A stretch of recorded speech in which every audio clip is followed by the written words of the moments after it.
नमस्कार दोस्तों, स्वागत है आपका हमारे चैनल टेल्स बाय यशु पर। यहाँ पर आपको मिलेंगी अनोखी और रोचक कहानियाँ। अगर आपको हमारी कहानियाँ पसंद आती हैं तो कृपया करके हमारी वीडियो को लाइक करें, इसको अपने दोस्तों के साथ शेयर करें और अगर आप इस चैनल पर नए हैं तो कृपया करके सब्सक्राइब करें। आपका हमारे चैनल पर विजिट करने के लिए बहुत बहुत धन्यवाद। चलिए आज की कहानी का सफर शुरू करते हैं। पिछले एपिसोड में हम सब ने सुना था कि जहाँ एक तरफ आलिशा भी राजमहल में लतिका के साथ थी तो इधर दूसरी तरफ अनिका भी यहाँ पर राजीव गुलेरिया के पैलेस में आ गई थी। अनिका ने यहाँ पर आने के बाद महेंद्र पीरामल और राजीव दोनों की ही बातें सुन ली थी उस गोल्डन फूल के बारे में, जिसे सुनकर अब अनिका यही सोचती है कि इस फूल को पाना लगता है इतना भी आसान नहीं होगा, लेकिन राहुल को बचाने के लिए मुझे ये करना ही होगा, चाहे इसको लेना कितना ही मुश्किल क्यों ना हो। और ये सब सोचते ही पहले अनिका सोचती है वो अभी रात काफ़ी ज़्यादा हो रखी है, वो सो जाती है और उसके बाद वो मॉर्निंग में धनंजय से मिलती है। तो इधर जब धनंजय से मिलती है तो धनंजय भी उसे देखकर काफ़ी खुश होते हैं और उसके सिर पर अब अपना हाथ रखते हैं। तो इधर अब यहाँ पर अनिका कहती है प्रॉमिस कीजिए पापा, आप आगे से ऐसा कुछ भी नहीं करेंगे। तब धनंजय कहते हैं कि मैं अपने बच्चों को हर बुराई से प्रोटेक्ट करना चाहता था अनिका, और आगे आगे भी यही करता रहूँगा, क्योंकि अपने बच्चे को प्रोटेक्ट करना हर माँ बाप का फर्ज होता है।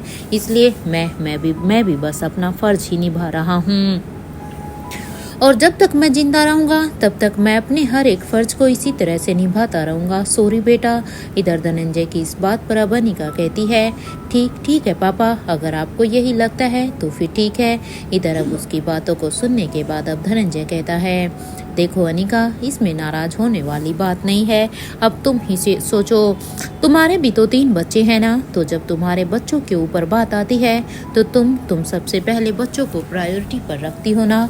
तो धनंजय की ये बात सुनकर अब अनिका यहाँ पर अपने ख्यालों में चली जाती है कि किस तरह से जब नेत्रा ने रिया को किडनैप कर लिया था तो उस समय रिया को बचाने के लिए अनिका ने कैसे किंग को कन्विंस करके उसके 3 आदमियों को छुड़वा दिया था। हालांकि वो तीनों इनके लिए क्या मायने रखते थे वो अनिका जानती है, लेकिन अब धनंजय की इन बातों को सुनकर अब अनिका यही सब सोच रही थी। तो इधर अब अनिका को किसी गहरी सोच में देखकर अब धनंजय कहते हैं क्या हुआ अनिका। इधर अब अनिका धनंजय की बात को सुनकर अब अपने सेंस में आती और अब कहती है नहीं बस कुछ नहीं पापा। और अब यहाँ पर अब अनिका कहती है ठीक है पापा, लेकिन आप मुझे ये तो बता ही सकते हैं ना कि आप वहाँ पर क्यों गए थे। ठीक है, आपको जो करना है आप वो कीजिए, आप अपना एक पिता होने का फर्ज निभाइए, लेकिन आप मुझे इतना तो बता ही सकते हैं ना कि आपके वहाँ पर जाने का रीज़न क्या था जो आपने अपने बारे में भी नहीं सोचा। अब अनिका की ये बात सुनते ही अब धनंजय पीरामल कहते हैं अनिका बेटा ये बात बहुत ही पुरानी है, क्योंकि शौर्य उसके पापा इन सब से राजमहल की दुश्मनी आज की नहीं है, बल्कि ये सब दुश्मनी सालों पुरानी चलती आ रही है। धनंजय की इस बात को सुनकर अब अनिका कहती है तो क्या आप मुझे इससे आगे नहीं बताएंगे पापा? क्या मुझे इससे आगे जानने का हक नहीं है क्या? देखिए आज वहाँ पर जो कुछ भी हुआ था मुझे सब सच बताइए। अनिका की इस बात को सुनकर अब धनंजय पीरामल कहते हैं हक की बात करती हो अनिका, लेकिन देखो ना हक तो मेरा भी तो बनता है ना बेटा सब कुछ जानने का, क्योंकि मुझे तो अब तक अपने बेटे के बारे में पता ही नहीं है और इवन मेरे बेटे की तो छोड़ो, मुझे तो राहुल के बारे में भी पता ही नहीं है, क्योंकि हक तो मेरा भी बनता है ना कि मैं अपने बेटे के बारे में सब कुछ जान सकूं कि आखिर मेरे बेटे के साथ क्या हुआ था। और मेरा बेटा ही नहीं बल्कि राहुल, क्योंकि राहुल भी मेरा ही बेटा है, इवन वो मेरा दूसरा बेटा है, और वो इस कंडीशन में कैसे पहुंच गया। मुझे भी तो सब कुछ जानने का हक है नानी का, लेकिन देखो मुझे तो कोई भी कुछ भी नहीं बता रहा, क्योंकि मैंने राजीव से भी ये बात पूछने की कोशिश की थी, लेकिन मुझे अब तक उसके बारे में जानने को कुछ भी नहीं मिला है। अब यहाँ पर अब उसकी ये बात सुनकर अनिका साफ साफ समझ रही थी कि अब तक उसके धनंजय पापा को कुछ भी नहीं पता है कि आखिर रोहित के साथ क्या हुआ था। तो इधर अब यहाँ पर धनंजय कहता है, देखो अनिका, जब जब मेरे भाई की मृत्यु हो रही थी तो मैंने अपने मरते हुए भाई और उसकी पत्नी यानी अपनी भाभी को वादा किया था कि मैं उनके बेटे को कुछ भी नहीं होने दूंगा। जब जब राहुल महज कुछ ही साल का था, उस समय वो बहुत ही छोटा था और उसके बाद से मैंने राहुल को हमेशा से ही प्रोटेक्ट किया है। मैंने हमेशा से ही उसको अपने बेटे की तरह ही रखा है। और अब देखो उसकी कैसी हालत है और मैं कैसा बदनसीब बाप हूँ। मुझे तो अपने दोनों ही बेटों के बारे में पता ही नहीं है कि उनकी हालत ही कैसी हुई। अब यहाँ पर धनंजय की इस बात को सुनकर अनिका भी काफ़ी गिल्टी सा फील करती है, क्योंकि अब अनिका को भी लगता है कि उसके पापा को सब कुछ जानने का हक है। लेकिन अब उसकी इस बात पर अब अनिका कहती है, मैं क्या कर सकती हूँ पापा, लेकिन हाँ मैं भी बस इतना कह सकती हूँ कि प्लीज़ ट्रस्ट मी, मैं राहुल को कुछ भी नहीं होने दूंगी। राहुल को कुछ भी नहीं होगा। राहुल पहले की तरह फिर से नॉर्मल हो जाएगा, वो पूरी तरह से ठीक हो जाएगा। बस आपको मुझ पर भरोसा रखना है। अनिका की इस बात को सुनने के बाद अब यहाँ पर धनंजय पीरामल अब बस अनिका को ही देखते हैं और वो यहाँ पर कहते हैं, लेकिन अनिका मुझे तुम पर पूरा भरोसा है। इवन मुझे अपने से ज़्यादा तुम पर भरोसा है कि तुम राहुल को कुछ भी नहीं होने दोगी। लेकिन अब मुझे ये बताओ कि रोहित कहाँ पर है बेटा, क्योंकि मुझे रोहित के बारे में भी तो जानने का हक है ना। राहुल की तरफ से मैं तुम्हारी बातों को सुनने के बाद बेफिक्र हो गया हूँ, क्योंकि अब तुम उसे कुछ भी नहीं होने दोगी। लेकिन रोहित के बारे में तो बताओ। अब जैसे ही यहाँ पर धनंजय पीरामल रोहित का नाम लेते हैं तो ये सुनते ही अब अनिका उस देर के लिए तो एकदम से ही खामोश हो जाती है, क्योंकि अनिका कुछ भी नहीं समझ पाती कि आखिर वो अपने पापा को रोहित के बारे में बताए तो क्या बताए, क्योंकि बहुत सारे सवाल हैं जो खुद अनिका को ही नहीं पता है। इधर अनिका को इस तरह से खामोश देख कर अब धनंजय पीरामल कहते हैं, क्या हुआ है अनिका, क्या तुम मुझे रोहित के बारे में कुछ भी नहीं बताओगी? क्या रोहित ने तुम्हें मना किया है या फिर तुम खुद नहीं बताना चाहती? धनंजय की इस बात को सुनकर अब यहाँ पर अनिका अपनी खामोशी को तोड़ती है और अब वो कहती है, नहीं पापा, ऐसा कुछ भी नहीं है। इवन मैं उनके बारे में क्या बताऊँ, वो वहीं पर ही हैं पापा, जहाँ उन्हें होना चाहिए। इससे ज़्यादा तो मैं भी आपको नहीं बता सकती। और मेरा यकीन कीजिए पापा, उनकी नज़र हम सभी पर ही है। वो जहाँ कहीं भी हैं वो हम सबको देख रहे हैं। उन्हें पता है कि उन्हें कब और क्या करना है, और हमें जब उनकी ज़रूरत होगी तो यकीन मानिए वो सब ही वहाँ पर पहुँच जाएंगे, वो हमारे सामने आ जाएंगे। अब अनिका की ये बात सुनते ही अब धनंजय पीरामल कहते हैं, ठीक है अनिका, लेकिन ये तो बता ही सकती हो ना कि उसके साथ क्या हुआ था, क्योंकि जिस तरह से मैंने राजीव की बातें सुनी थी तो उसे सुनकर ऐसा लगा जैसे रोहित के साथ कुछ बहुत तो गलत हुआ है। इसलिए अब तुम मुझे बताओ कि आखिर रोहित के साथ उस वक्त क्या हुआ था। धनंजय की इस बात को सुनकर अब अनिका कहती है, सच कहूँ पापा, मुझे नहीं पता आप यकीन करेंगे या नहीं, लेकिन वो रोहित के साथ यानी मिस्टर मारवा के साथ क्या हुआ था वो तो मैं भी जानना चाहती हूँ, क्योंकि मुझे भी इसके बारे में कुछ भी पता नहीं है कि उस वक्त मिस्टर मारवा के साथ क्या हुआ था। और यकीन कीजिए मैं भी बस चिराग के होश में आने का ही इंतज़ार कर रही हूँ। बस एक बार चिराग को कैसे भी करके होश आ जाए, उसके बाद मुझे सब कुछ पता चल सकता है कि आखिर मिस्टर मारवा के साथ हुआ क्या था, क्योंकि एक चिराग ही है जो हमें सब कुछ सच बता सकता है। आखिर क्यों चिराग वहाँ पर पहुँच गया था और उसके बाद क्या हुआ था, ये कोई भी नहीं जानता है सिवाय चिराग को छोड़कर। अनिका की ये बात सुनते ही यहाँ पर धनंजय पीरामल काफ़ी हैरान होते हैं और वो अपनी हैरानी से अब अनिका को देखते हुए कहते हैं, चिराग को क्या हुआ है अनिका? क्या चिराग के साथ भी कुछ गलत हुआ है? क्या चिराग भी अभी जख्मी हालत में है? और होश में आने का क्या मतलब है अनिका? क्या चिराग भी ज़्यादा सीरियस है? अब यहाँ पर धनंजय की इस बात को सुनकर अब अनिका कहती है, पापा बस उसकी भी एक कंडीशन कुछ ऐसी ही समझ लीजिए। लेकिन हाँ, अब हमारे लिए एक अच्छी खबर ये है कि अब बहुत जल्द उसे होश आ जाएगा, और जैसे ही चिराग को होश आएगा उसके बाद हमें पता चल सकता है कि आखिर उस रात क्या हुआ था।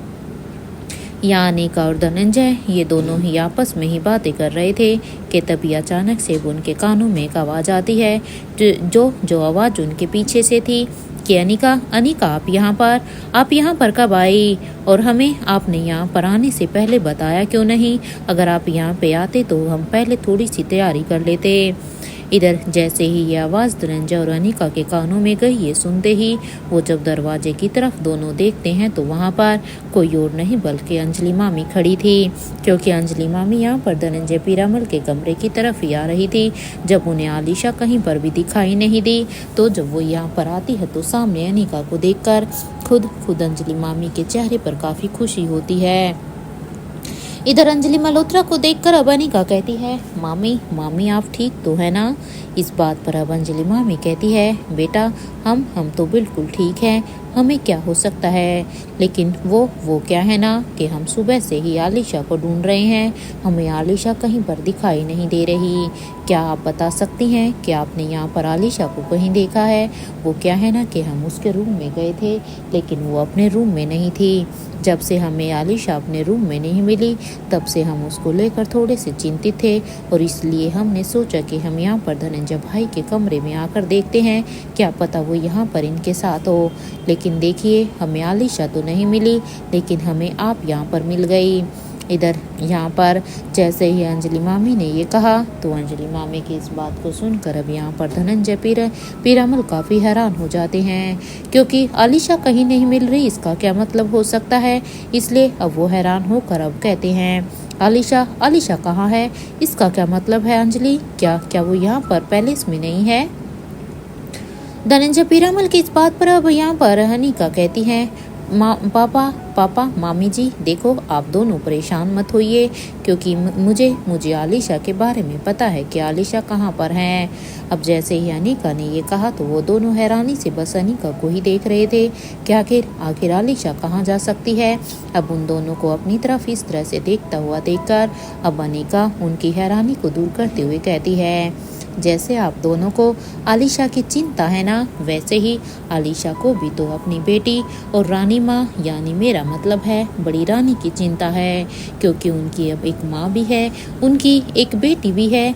इसलिए आप चिंता मत कीजिए, वो बस राजमहल में उन दोनों से मिलने के लिए गई है, क्योंकि उनका काफ़ी मन कर रहा था उनसे मिलने का। बहुत समय हो गया था ना उन्होंने, इसलिए वो कल रात राजमहल में ही चली गई थी, और आज वो शायद वो वापस लौट आए। अब यहाँ पर अनिका की ये बात सुनते ही अब अंजलि मामी कहती है, ये तुम क्या कह रही हो अनिका, आलिशा अकेले ही राजमहल में कैसे चली गई। अरे आलिशा को इस तरह से अकेले नहीं जाना चाहिए था।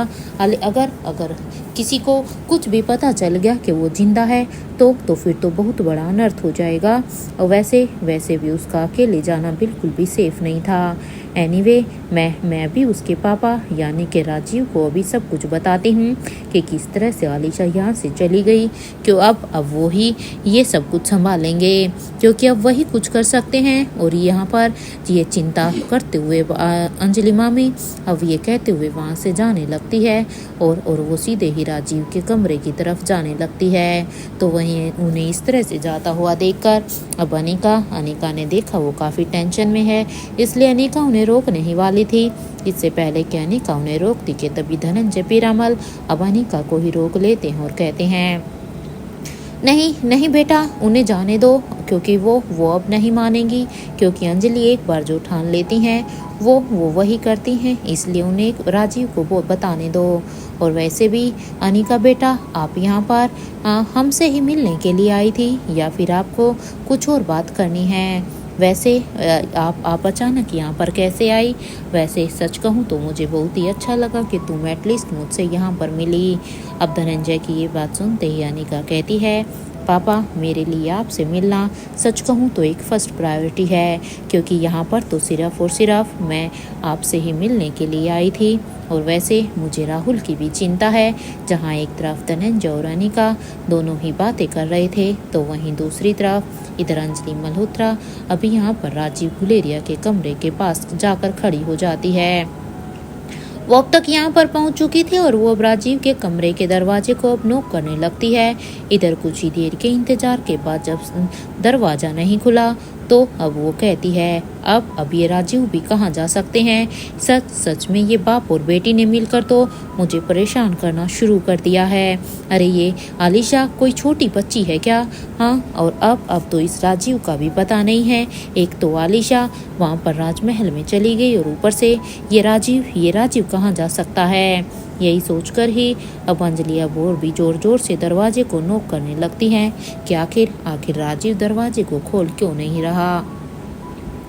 जब अंजलि यहाँ पर दरवाजे को और भी जोर से नॉक करना शुरू करती है तो इधर कुछ ही देर के बाद अब राजीव जल्दी से अब दरवाजा खोलता है और अब खोलते हुए ही कहता है, कौन है? जिसे सब्र ही नहीं हो रहा है, क्योंकि इतनी जोर से दरवाजे की आवाज़ सुनकर राजीव भी खुद इरिटेट हो चुका था। लेकिन राजीव को नहीं पता था कि बाहर अंजलि मल्होत्रा ही खड़ी है।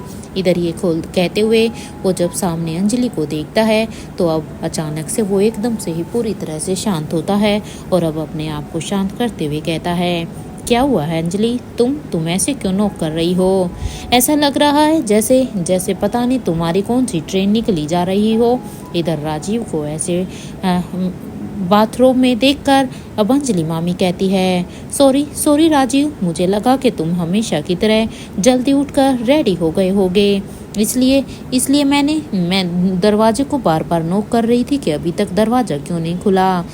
एनीवे तुम रेडी हो जाओ, उसके बाद ही फिर हम बात करते हैं, क्योंकि मुझे तुमसे कुछ ज़रूरी बात करनी है। इधर अंजलि मामी की ये बात सुनते ही अब राजीव गुलेरिया कहता है, अगर ज़्यादा इम्पोर्टेंट बात है तो देखो अंजलि, मेरे रेडी होने का इंतज़ार करने की ज़रूरत नहीं है, तुम मुझे अभी ही बता सकती हो। राजीव की इस बात को सुनने के बाद अब यहाँ पर अंजलि मामी कहती है, हाँ बात तो बहुत ही ज़रूरी है। वो क्या है ना कि आलिशा यहाँ पर नहीं है। वो आलिशा कल रात राजमहल में चली गई है, तो मैं बस तुम्हें ये बताने के लिए आई थी, क्योंकि आलिशा का इस तरह से अकेले जाना बिल्कुल भी ठीक नहीं है। अब यहाँ पर अंजलि की ये बात सुनने के बाद अब यहाँ पर राजीव गुलेरिया कहते हैं, हाँ मुझे इस बारे में पता है। जब वो चोरी छुपे यहाँ से बाहर निकल रही थी तो सच कहूँ तो मैंने उसे ऐसे निकलते हुए देख लिया था। देखो अंजलि, चिंता मत करो, मैं जानता हूँ तुम एक माँ हो, लेकिन मैं फिर भी यही कहूँगा, क्योंकि वो कोई छोटी बच्ची नहीं है, वो खुद ही यहाँ पर आ जाएगी। और वो तुम अभी रिलैक्स करो, क्योंकि जब तुम ज़्यादा चिंता करती हो तो उससे तुम्हारी भी हेल्थ पर इफ़ेक्ट पड़ता है। राजीव की ये बात सुनते ही अब यहाँ पर अंजलि कहती है कि ठीक है, फिर ब्रेकफास्ट रेडी है, तुम महेंद्र को लेकर भी आ जाना, तब तक मैं ब्रेकफास्ट लगाती हूँ। और वैसे मैं तो आलिशा को लेकर चिंतित इसलिए थी क्योंकि तुम भी तो जानते हो ना कि अगर हमारे दुश्मनों तक उसकी ये खबर पहुंच गई तो हमारे लिए ये ठीक नहीं है। अंजलि की इस बात को सुनकर अब राजीव कहता है, इसके बारे में तुम चिंता मत करो अंजलि, क्योंकि आलिशा ने जो भी कुछ किया है सब कुछ सोच समझ कर ही किया होगा। और यहाँ पर उसकी ये बात सुनते ही अंजलि मल्होत्रा भी भाव में अपना सिर हिलाती है और वो अब वहाँ से जाने लगती है। तो वहीं राजीव भी अब फिर से अब अपने कमरे के अंदर चला जाता है और दरवाजे को बंद करता है और बंद करते हुए ही कहता है, सच में समझ में ही नहीं आता है कि क्या करूँ मैं इसका। अरे जैसे ये एक माँ वैसे जैसे ही ये माँ है, वैसे ही आलिशा एक बेटी है और एक माँ दोनों हुई उसे भी, क्योंकि जहाँ एक माँ होने के नाते अंजलि अपनी बेटी आलिशा के लिए चिंतित है, तो वहीं दूसरी तरफ आलिशा भी तो एक माँ है और उसे भी तो लतिका की याद आती है, और साथ के साथ वो अपनी माँ रेवती जिसने उसकी परवरिश की है उसकी भी तो याद आ रही होगी, इसलिए ही तो वो उनसे मिलने के लिए गई होगी। लेकिन इसमें अंजलि की चिंता भी तो जायज़ है। इधर राजीव ये सब सोचते हुए ही जल्दी से अब अपने कपड़े पहनकर रेडी होकर नीचे की तरफ जाने लगता है, क्योंकि अंजलि अभी ने ब्रेकफास्ट के लिए कहकर गई थी। इधर राजीव के वहां आने के बाद अब तक महेंद्र पीरामल भी वहां पर ब्रेकफास्ट के लिए आ जाता है। यहाँ अंजलि अब उन्हें ब्रेकफास्ट सर्व कर रही थी तो तभी अब महेंद्र पीरामल कहता है, भाई धनंजय भाई कहाँ है? अब तो वो बेबी स्टेप भी लेने लगे हैं ना। ये सुनते ही अब अंजलि मामी कहती है, हाँ वो अभी अपने कमरे में ही है। वो क्या है ना कि अनीका आई हुई है तो वो दोनों अभी साथ में ही बैठकर बातें कर रहे हैं। इधर अंजलि मामी ने जैसे ही अनिका के आने की खबर सुनाई, ये सुनते ही यहाँ पर राजीव कहता है, क्या क्या कहा तुमने, अनिका आई है? अरे वो कब आई? उसके आने की तो मुझे खबर ही नहीं थी। राजीव की इस बात को सुनकर अब अंजलि मामी कहती है, पता नहीं, मैंने उसे बस सुबह ही देखा है, जब मुझे आलिशा कहीं पर भी नहीं मिल रही थी। तो सच कहूँ तो मुझे लगा था कि वो शायद धनंजय जी के रूम में होगी। उसे ढूंढते ढूंढते ही मैं वहाँ पर गई तो मुझे वहाँ पर अनिका दिखाई दी। अनिका धनंजय के साथ बात कर रही थी। अब अंजलि की इस बात को सुनकर अब राजीव कहता है, ठीक है फिर हम साथ में ही ब्रेकफास्ट करेंगे। यहाँ राजीव ने ये कहा ही था कि तब तक तो महेंद्र ने यहाँ पर ब्रेड की एक बाइट भी ले ली थी, क्योंकि यहाँ राजीव सबके साथ मिलकर ब्रेकफास्ट करना चाहता था, लेकिन महेंद्र ने तो शुरू भी कर दिया था। इसलिए अब ये सुनकर महेंद्र राजीव को गुस्से से देखता है और कहता है, साथ में ही ब्रेकफास्ट करना था राजीव, तो भाई के रूम में ही डायरेक्ट चलना था ना, यहाँ पर आकर क्यों बैठ गया, सिर्फ मेरी भूख खराब करने के लिए। अब यहाँ पर ये सब सोचकर अब महेंद्र पीरामल अब सैंडविच का एक स्लाइस अब फिनिश करने के बाद वो कहता है, हाँ चलो, लेकिन ठीक है, कोई बात नहीं, मैं दोबारा खा लूँगा, मैं भी वहीं पर ही चलता हूँ। ये सुनते ही अब राजीव कहता है, ब्रेकफास्ट करना शुरू कर दिया है तो इसे पूरा ही फिनिश करके आओ महेंद्र, इस तरह से खाने को अधूरा छोड़कर नहीं आते। और ये कहते हुए ही इधर राजीव वहाँ से धनंजय के रूम की तरफ जाने लगता है, तो वहीं महेंद्र पीरामल कभी जाते हुए राजीव को देख रहे थे तो कभी अपने सामने टेबल पर रखे हुए नाश्ते को देख रहे थे।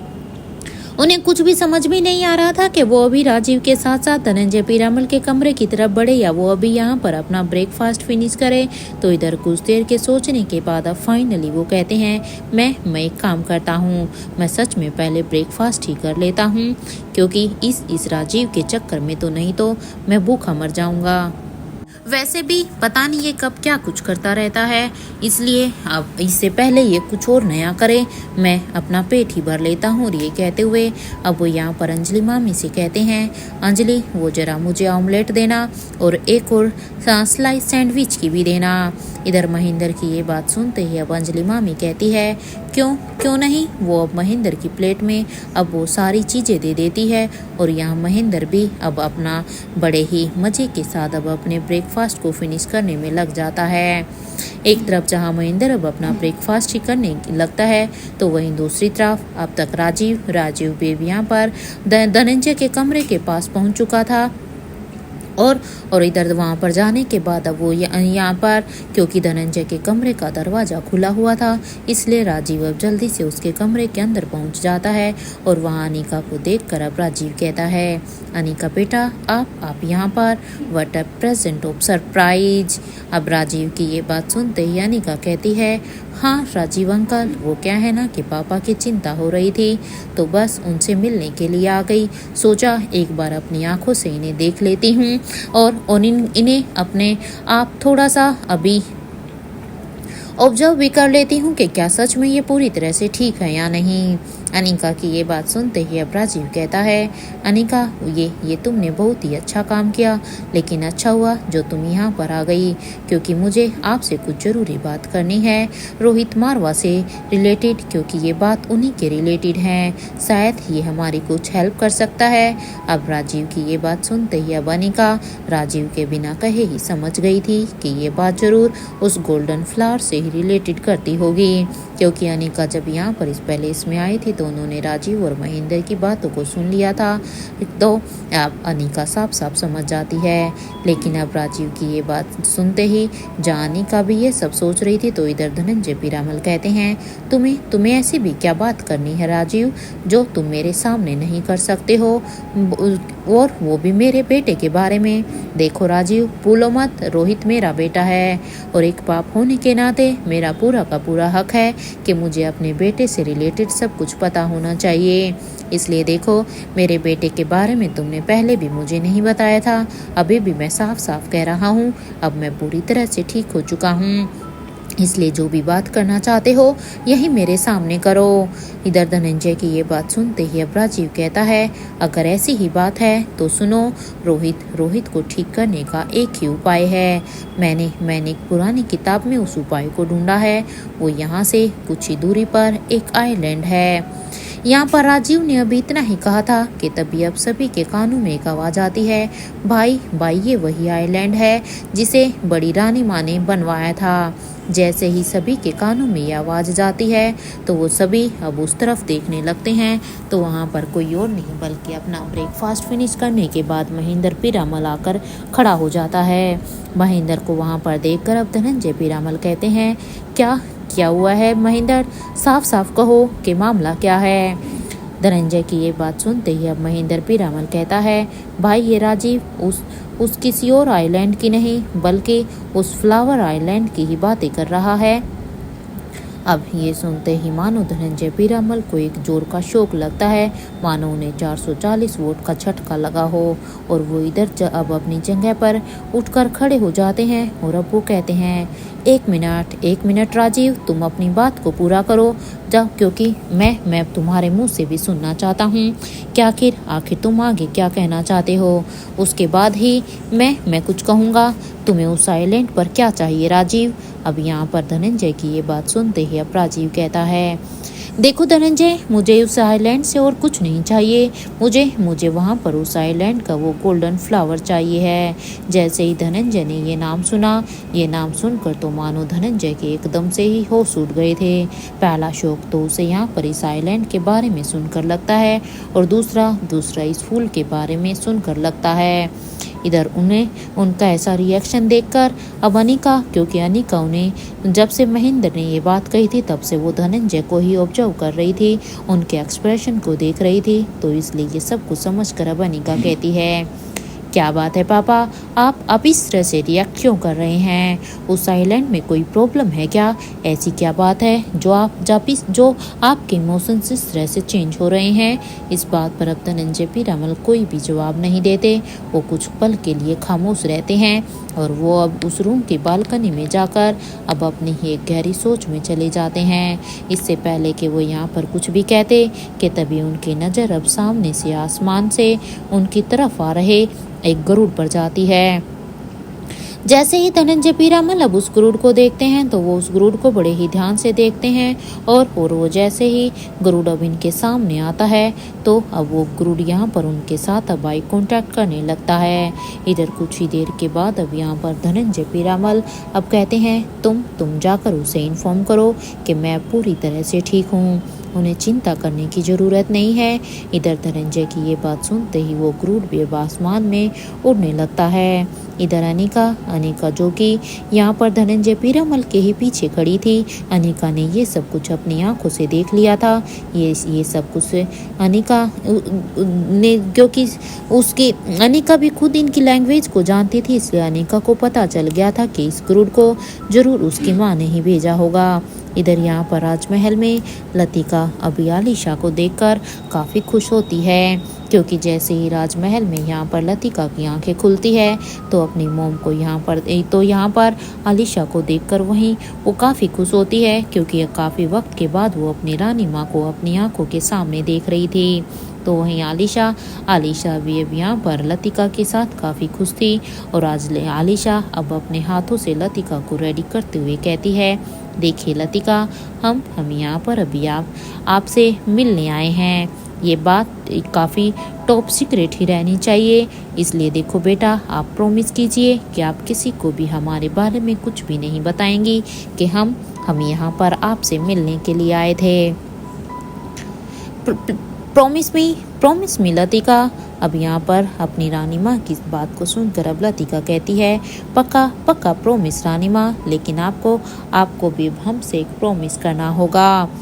जैसे ही यहाँ पर लतिका ने आलिशा से ये कहा तो अब आलिशा लतिका की तरफ हैरानी से देखती है और कहती है, प्रॉमिस, कैसा प्रॉमिस, हमें कैसा प्रॉमिस करना होगा लतिका।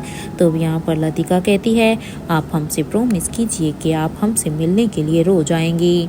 उसके बाद हम आपके बारे में किसी को भी कुछ भी नहीं बताएंगे। इधर लतिका की इस बात को सुनकर अब आलिशा कहती है, बेटा ये पॉसिबल नहीं है, क्योंकि हम आपसे रोज़ तो मिलने के लिए नहीं आ पाएंगे, लेकिन हाँ, हम प्रॉमिस करते हैं कि हमें जब भी टाइम मिलेगा हम आपसे मिलने के लिए यहाँ पर ज़रूर आएंगे। अपनी रानी माँ की ये बात सुनते ही अब लतिका कहती है, आप क्या मामू से मिलने नहीं जाएंगी? अब ये सुनते ही आलिशा अब अपनी एक गहरी सोच में चली जाती है। इधर अपनी रानी माँ को इधर कुछ सोचता हुआ देखकर अब लतिका कहती है, क्या हुआ है रानी माँ, सब ठीक तो है ना? आप क्या सोचने लग गई?